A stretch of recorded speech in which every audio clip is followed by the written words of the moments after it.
जय हिंद दोस्तों। डिस्क्लेमर पढ़ लीजिएगा आप लोग। बात करेंगे आज टाटा इन्वेस्टमेंट लिमिटेड के बारे में। देखिए, टाटा इन्वेस्टमेंट लिमिटेड ने स्टॉक स्प्लिट दिया है और अब रिकॉर्ड डेट टेक्स्ट डेट बिल्कुल पास आ चुका है। खरीदारी करने का लास्ट डेट भी पास आ चुका है, एक ही दिन और बचा हुआ है।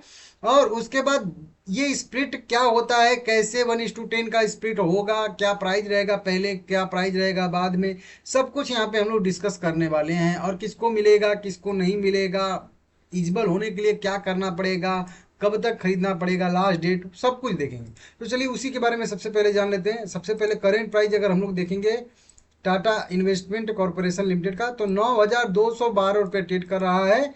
आज 2% की तेजी देखने के लिए मिली है और अभी मार्केट 10-15 मिनट और ओपन रहेगा।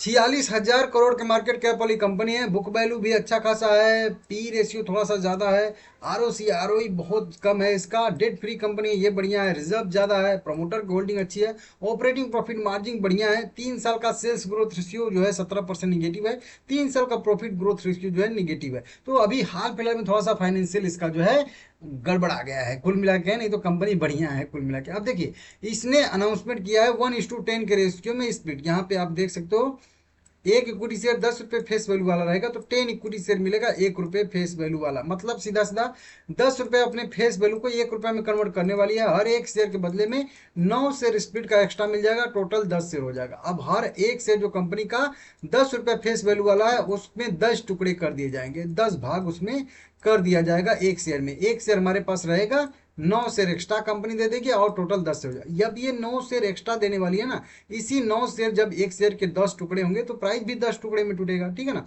तो उसी तरीके से तो उसका कैसा होता है वो मैं आपको समझाऊंगा। अभी इस 9 शेयर को एक्स्ट्रा पाने के लिए हर एक शेयर के बदले में 9 शेयर जो एक्स्ट्रा मिल रहा है, इसके लिए रिकॉर्ड डेट कंपनी की किसको मिलेगा भाई, सबको थोड़े मिलेगा कि आज जो खरीदा कल खरीदा परसों खरीदा, तो पता नहीं कि हर शेयर जो है एक से दूसरे हाथ में जाता रहता है तो किसको मिलेगा। उसके लिए एक फिक्स किया गया है रिकॉर्ड डेट, जो अक्टूबर 14, 2025 ट्यूसडे के दिन बताया गया है। अब ये 14 अक्टूबर जो है वो रिकॉर्ड डेट टेक्स्ट डेट, तो क्या 14 तारीख को खरीदेंगे तो मिलेगा? जी नहीं, बिल्कुल नहीं। उससे एक दिन पहले आपको खरीदना पड़ेगा। तो कुल मिला के कह लीजिए कि 14 अक्टूबर इसका जो है रिकॉर्ड डेट टेक्स्ट डेट हो गया। और 13 अक्टूबर, क्योंकि अब अगला ट्रेडिंग सेशन पहले एक दिन पहले ही खरीदना पड़ेगा, तो 13 अक्टूबर इसके लिए जो है खरीदारी करने का लास्ट डेट हो जाएगा, बाय करने का लास्ट डेट हो जाएगा। अब ध्यान दीजिए, 13 तारीख भी पूरा नहीं, 13 तारीख को अगर आप खरीदते हो तो फिर आपको 3:30 बजे तक शाम तक होल्ड करना पड़ेगा, मार्केट क्लोज होने तक। ऐसा नहीं कि 13 तारीख को खरीद लिया शाम को बेच दिया, बोलो कि सर तो बोले थे कि 13 तारीख को खरीदना है तो मिलेगा नहीं। 3:30 बजे तक आप होल्ड करना करके रखना पड़ेगा।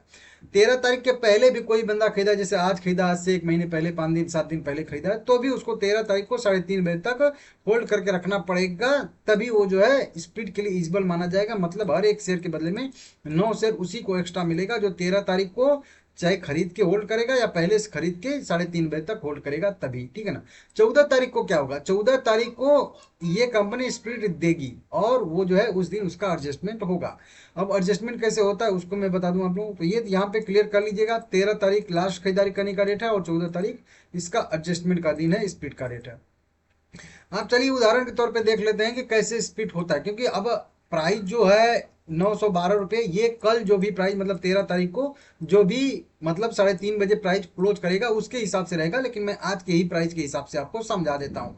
अब जब एडजस्टमेंट होता है तो जैसे मान लेते हैं कि 9,212 रुपये इसका करेंट प्राइस अभी है, तो अब सभी लोग उसी प्राइस पे नहीं खरीदे हैं ना। कुछ लोग हो सकता है कि 8,000 पे भी खरीद रहे हों, कुछ लोग पहले खरीदे होंगे तो 7,000 पे भी खरीदे होंगे, कुछ लोग 7,500 पे भी खरीदे होंगे, कुछ लोग इससे भी नीचे खरीदे होंगे, कुछ लोग इससे भी ऊपर खरीदे होंगे।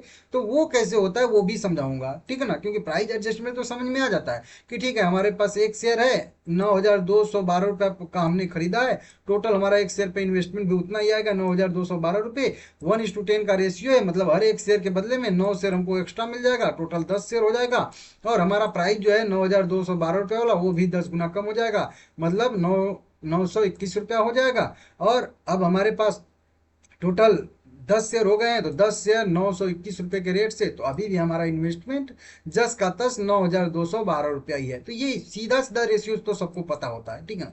लेकिन अगर कोई बंदा 8,000 रुपये पे खरीदा तो उसका कैसे होगा, तो उसके मतलब जो एवरेज कॉस्ट है उसका भी एडजस्टमेंट हो जाता है। जैसे कि अगर करेंट मार्केट प्राइस 9,212 रुपये ट्रेड करा और कोई बंदा एक शेयर 8,000 पे खरीदा है, तो लॉजिक के हिसाब से सीधा सीधा उसको जो है 1,212 रुपये का बेनिफिट हो रहा है, सीधा सीधा 8,000 पे खरीदा है तो। और एक ही शेयर खरीदा है तो उतना उसका इन्वेस्टमेंट भी आ रहा है, 9 शेयर उसको भी एक्स्ट्रा मिल जाएगा 1:10 के रेशियो के हिसाब से। तो टोटल उसका अब ये प्राइस का एडजस्टमेंट इसके हिसाब से 10 गुना होगा, और 8,000 पे जो खरीदा उसका 10 गुना कम यहाँ पे एडजस्टमेंट होगा, तो उसका एवरेज प्राइस आ जाएगा 800। अब उसको हर एक शेयर पे 1,212 रुपये का बेनिफिट हो रहा था, लेकिन अब 800 का एडजस्टमेंट हो गया है और 912 21 का ऊपर एडजस्टमेंट हो चुका है मेन करेंट प्राइस का। तो अब उसको हर एक शेयर पे 121 रुपये का बेनिफिट हो रहा है, लेकिन यहाँ पे एक शेयर उसके पास था, अब यहाँ पे 10 शेयर है, तो 10 शेयर पे भी अगर हम लोग देखेंगे तो यहाँ पे उसको जो है 1,212 रुपये का बेनिफिट हो रहा है। मतलब 10 का 10 जो यहाँ पे चीज था वही चीज सेम टू सेम आपको यहाँ पे भी दिख रहा है, जो कि ये मतलब प्रूव कर रहा है कि कोई भी यहाँ पे एडजस्टमेंट के बाद आपका जो मतलब डायरेक्ट बेनिफिट नहीं होता। जैसे 10 इक्विटी शेयर है तो भी वही 9,212 रुपये के हिसाब से 10 इक्विटी से अगर उसने खरीदा है तो वही 92,000 के आसपास उसका लगा होगा।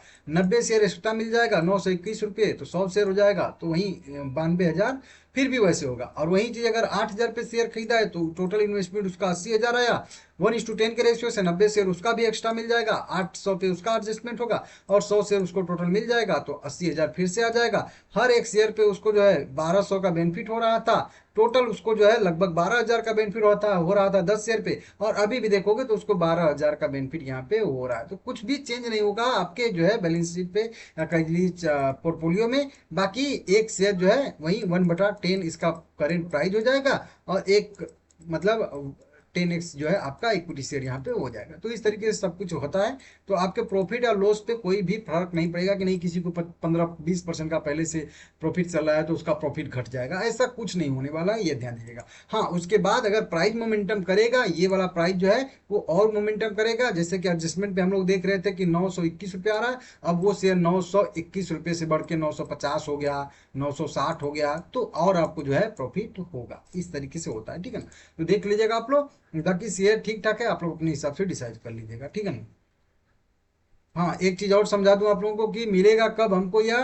तो देखिए 14 तारीख को 13 तारीख को जो खरीद के 3:30 बजे तक होल्ड करेगा उसको तो एलिजिबल माना जाएगा। 14 तारीख को जो अभी बता रहा था एडजस्टमेंट हो जाएगा। 15 तारीख को ये आपके डीमेट अकाउंट में ऐड हो जाएगा, और 16 तारीख से इसकी जो है ट्रेडिंग भी हो जाएगी, जो 9 शेयर आपको मिला रहा वो रहेगा, ठीक है ना।